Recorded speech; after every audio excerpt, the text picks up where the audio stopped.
विठ्ठल विठ्ठल विठ्ठल विठ्ठल विठ्ठल विठ्ठल विठ्ठल विठ्ठल विठोबा विठोबा विठोबा रखुमाई विठोबा विठोबा विठोबा रखुमाई। स्वागतम स्वागतम सुस्वागतम।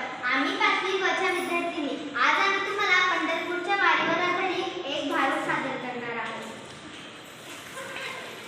ए सनाबाई सनाबाई चल चल माझ्या बरोबर चल। कुठं कुठं कुठं चल मी चालले विठोबाच्या भेटीला। विठोबाच्या भेटीला हो अगं मी चालले पंढरपूरला चल जाऊया।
No.